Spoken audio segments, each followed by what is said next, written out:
Assalamualaikum warahmatullahi wabarakatuh. Kami dari kelompok 4 teori prosa akan mempresentasikan hasil kerja kelompok kami. Sebelum saya membacakan submateri dari kelompok kami, pertama-tama saya akan memperkenalkan anggota dari kelompok 4.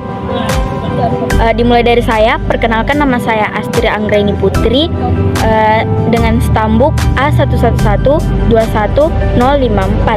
Kemudian ada Windy Rizky Mustika dengan stambuk A11121057.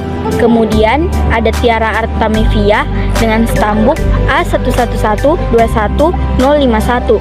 Kemudian Aprialdi dengan stambuk A11121061, dan yang terakhir Nabila Farahia dengan stambuk A11121062.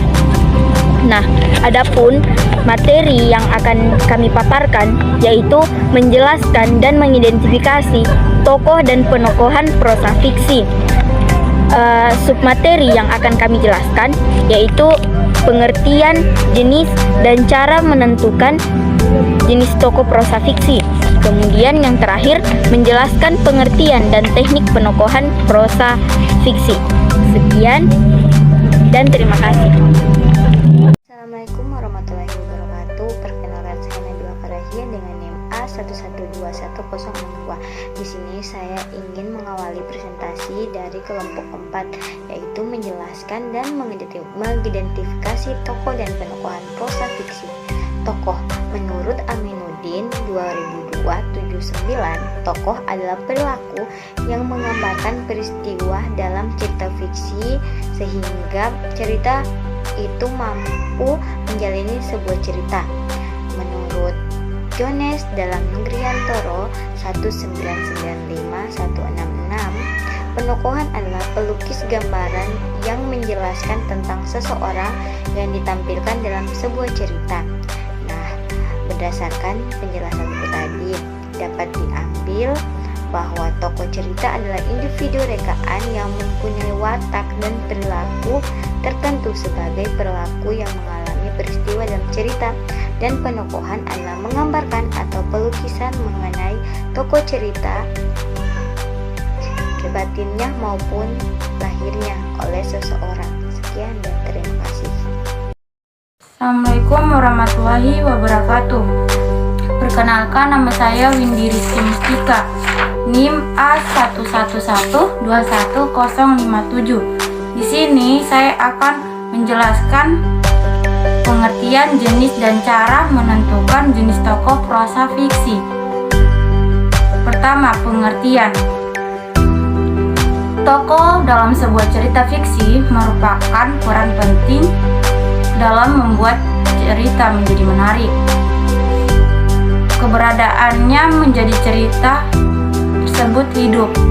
Secara umum, pengertian tokoh adalah individu ciptaan pengarang yang mengalami peristiwa-peristiwa dalam cerita. Tokoh dibedakan menjadi beberapa jenis sebagai berikut. Jenis 1. Berdasarkan peran, tokoh utama, tokoh pembantu. 2. Berdasarkan sifat, tokoh protagonis, tokoh antagonis. 3. Berdasarkan perawatakan, tokoh sederhana, tokoh kompleks.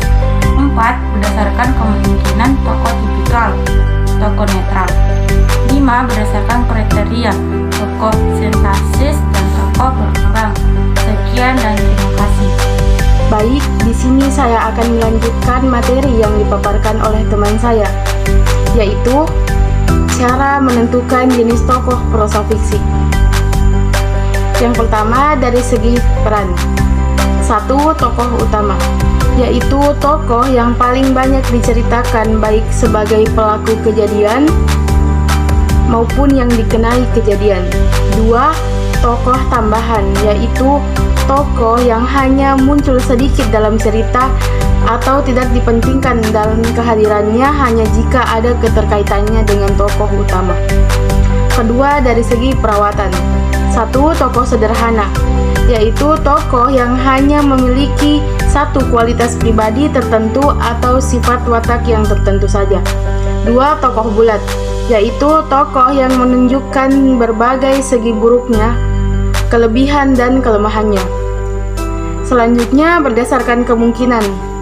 Yang pertama, tokoh tipikal adalah tokoh yang hanya sedikit ditampilkan keadaan individualisnya dan lebih ditonjolkan kualitas kebangsaan atau pekerjaannya. Kedua, tokoh netral, yaitu tokoh yang bereksistensi dalam cerita itu sendiri. Ia merupakan tokoh imajiner yang hanya hidup dan bereksistensi dalam dunia fiksi. Selanjutnya, berdasarkan kriteria. Yang pertama, tokoh statis, yaitu tokoh cerita yang secara esensial tidak mengalami perubahan atau perkembangan perwatakan sebagai akibat adanya peristiwa-peristiwa yang terjadi. 2. Tokoh berkembang, yaitu tokoh yang cenderung akan menjadi tokoh yang kompleks. Selanjutnya dilihat dari segi sifat. Yang pertama, tokoh protagonis, yaitu tokoh yang memperjuangkan kebenaran dan kejujuran serta memiliki watak yang baik. 2. Tokoh antagonis, yaitu tokoh yang melawan kebenaran dan kejujuran serta memiliki watak yang jelek, atau tokoh antagonis belum tentu jahat. Terima kasih. Baik, saya akan melanjutkan materi yang dipaparkan oleh teman saya, yaitu menjelaskan pengertian dan teknik penokohan prosa fiksi. Pengertian penokohan prosa fiksi. Penokohan adalah penggambaran seorang tokoh yang ahli dalam cerita. Penulis atau pengarang cerita menggambarkan tokoh ini dengan berbagai sifat dan karakter. Kemudian, teknik penokohan prosa fiksi. Terdapat dua macam teknik penokohan prosa fiksi, yaitu pertama teknik penokohan analitik atau langsung. Teknik penokohan analitik adalah cara penampilan tokoh secara langsung melalui uraian, deskripsi, atau penjelasan pengarang. 2. Teknik penokohan dramatik. Teknik penokohan dramatik adalah cara penampilan tokoh secara tidak langsung. Pengarang tidak mendeskripsikan secara eksplisit sifat dan serta tingkah laku tokoh. Untuk mengetahui watak tokoh, pembaca harus menafsirkan sendiri ucapan, pikiran, perbuatan, bentuk fisik, reaksi, dan pendapat karakter tersebut. Sekian dari saya, terima kasih.